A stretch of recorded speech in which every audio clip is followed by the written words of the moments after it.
menggunakan data terlebih dahulu. Di sini saya menggunakan data dari nilai ulangan harian. Yang pertama yaitu menghitung rata dengan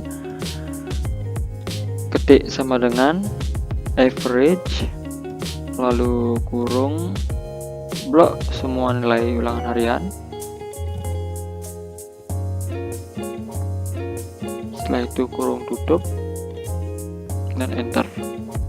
Selanjutnya untuk menghitung median dengan sama dengan median kurung buka, lalu blok semua nilai. Yang di sini ada 30 siswa, lalu kurung tutup, lalu enter.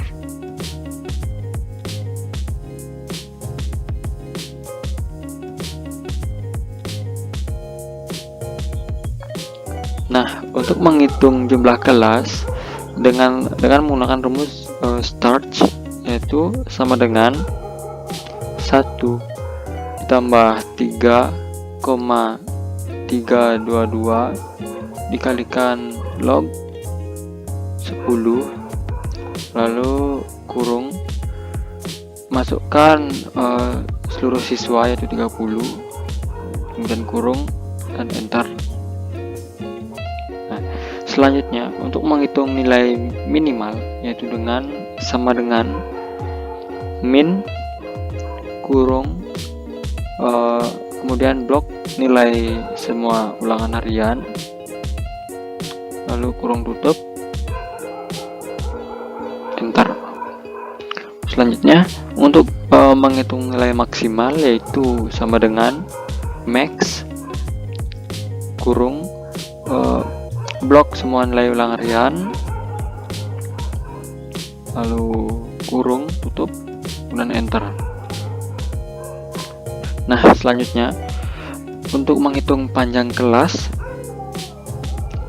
dengan sama dengan kurung, lalu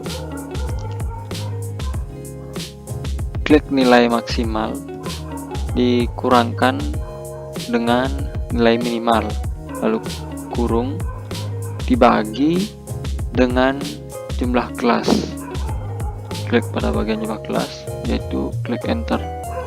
Nah, selanjutnya untuk menghitung standar deviasi dengan sama dengan, lalu ketik stdef,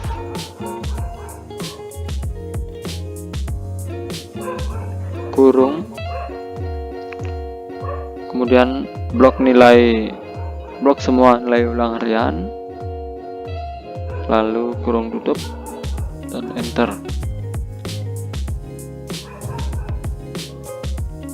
Selanjutnya yaitu dengan menghitung z-score dengan cara ketik sama dengan, lalu ketik nom, lalu pilih nom dis, kemudian blok pada nilai ulangan harian yang pertama yaitu ketik koma, klik pada rata, lalu klik koma, klik pada standar deviasi, lalu koma, ketik false, kemudian kurung tutup dan klik enter. Untuk tahap selanjutnya ikuti seperti yang saya lakukan, drag z-score lalu tarik ke bawah. Nah, pada layar belum terlihat nilai z-score. Untuk memperlihatkan nilai z-score yaitu dengan ketik F4, tambahkan F4, lalu di sini juga tambahkan F4, kemudian klik enter. Nah, sekarang baru drag ke bawah.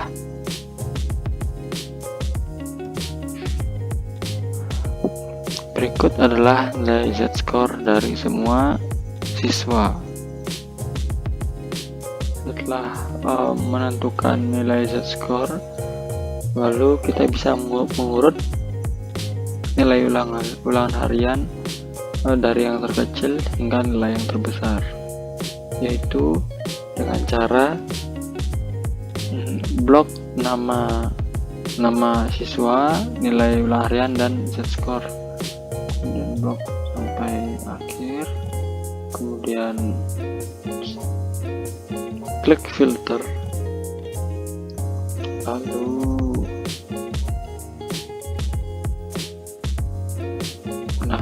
cari dengan nama sort small to large.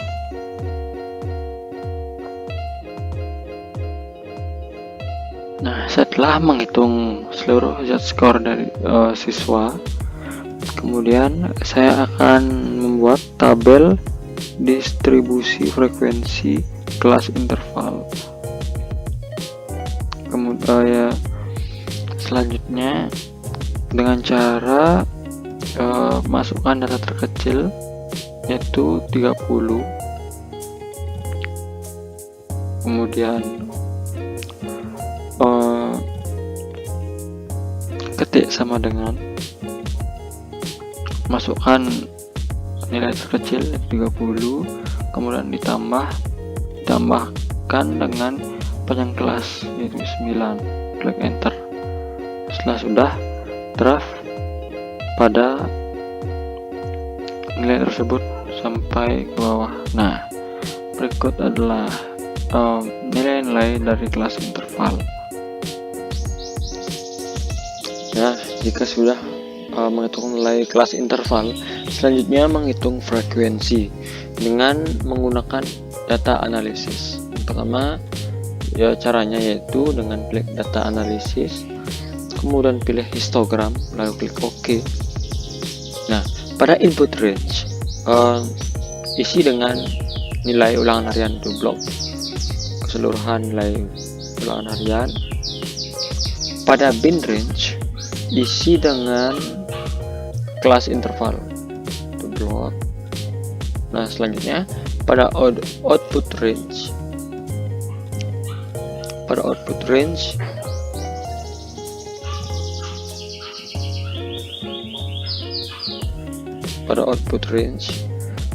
isi dengan interval kelas, kemudian klik OK.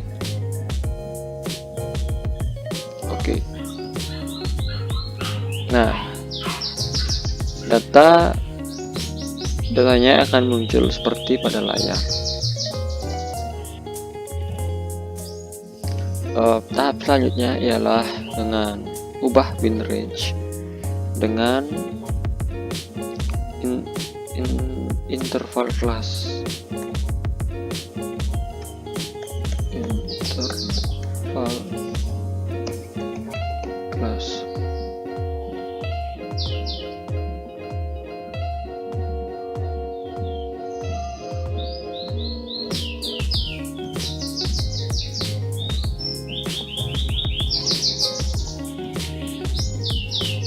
Ini juga ubah dengan frekuensi.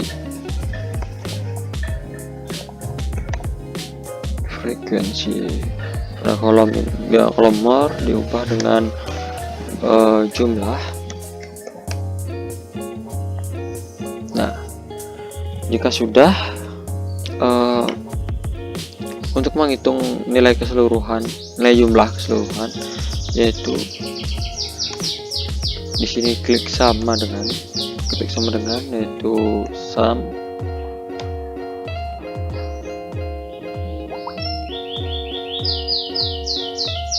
kemudian kurung blok nilai frekuensi, enter. Nah, berikut adalah datanya jumlah. Nah, jika sudah menghitung jumlah dari nilai, sekarang kita masuk ke interval kelas. Karena pada tabel saya yaitu panjang kelasnya 9, jadi di interval kelas saya masukkan saja langsung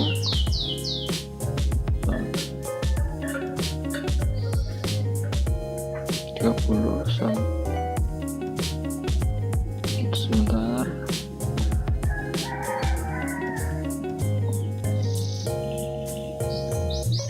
30 sampai sampai 38 karena penyang kelasnya 9. Begitu juga dengan 39 sampai 47, 48 sampai 56, 57 sampai 65, 66 sampai, karena penyang kelas 9 ya maka 74, 75 sampai 83, 84 sampai 92 dan 93 sampai 101. Nah, kita rapikan terlebih dahulu.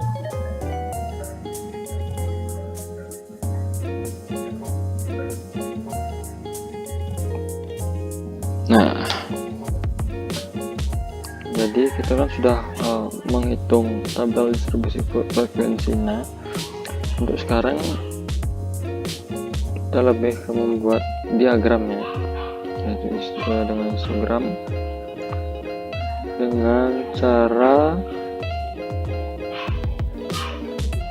blok interval dan frekuensi keseluruhan. Nah, lalu pergi ke insert, lalu pilih diagram.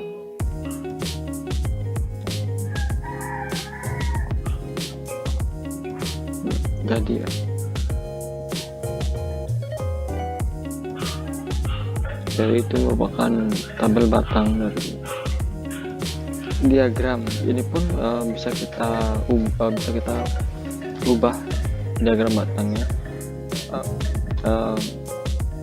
menjadi lebih lebar atau menjadi lebih kecil. Ini tergantung sesuai kemauan kita, segimana kita nyaman melihatnya, begitu.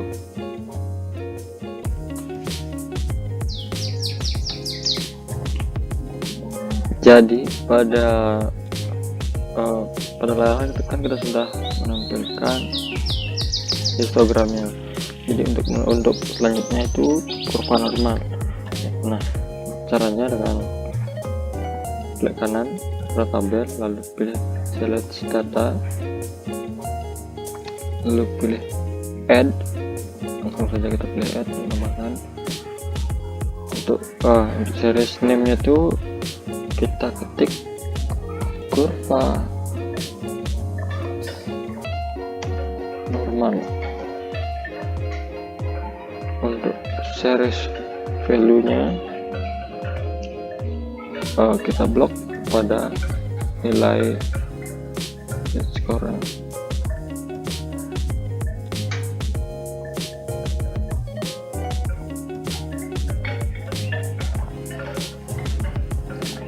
Jika sudah, klik OK. Lalu setelah klik OK, kita pergi ke edit. Nah, untuk axis label range nya kita blok pada nilai ulang hariannya keseluruhan. Lalu klik OK.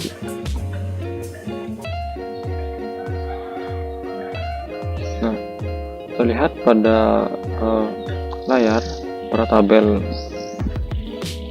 diagram batangnya sangat kecil. Jadi untuk menambahkan agar terlihat menarik dengan cara klik kanan pada tabel, lalu pilih change chart type.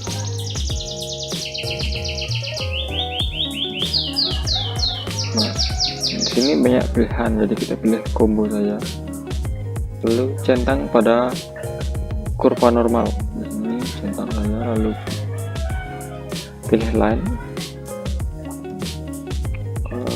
Lalu pilih yang bagian pada gambar ini. terlihat, lalu klik OK. Nah, terlihat pada diagram, terlihat pada layar kan tabelnya belum terlihat normal ya. Jadi untuk mengubah tabel yang terlihat normal, kita ubah dulu kurvanya itu dengan cara klik bola tabel, lalu pilih chart design, lalu pilih add chart element, nah, pilih axis, kemudian pilih secondary horizontal. Nah, berikut adalah tabel sudah terlihat normal. Sebelumnya saya ubah terlebih dahulu diagram batangnya.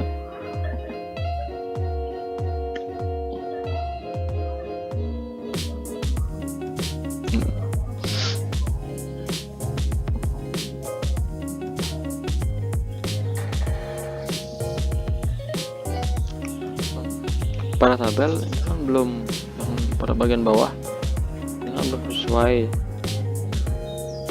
dengan interval kelas. Jadi kita masukkan di interval kelas ke diagram dengan cara klik pada bagian bawah,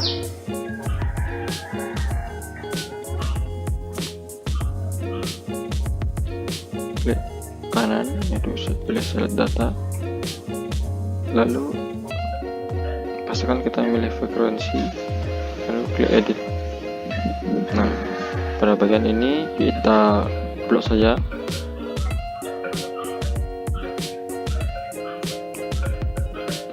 Interval kelas, lalu kita klik OK. Oke. Nah, jadi ya pada bagian bawah tabel ini sudah kita masukkan dengan interval kelas. Nah, tabel ini kan belum sesuai dengan nilai minimal dan dengan nilai maksimalnya. Jadi tabel ini belum sesuai. Nah, untuk menyesuaikannya yaitu dengan cara double klik pada nilai yang di atas tabel, lalu pilih diagram, pilih axis option. Nah, isi nilai minimum dengan 30, jadi sesuai dengan data nilai minimum dan nilai maksimumnya adalah 82, jadi isi dengan 82.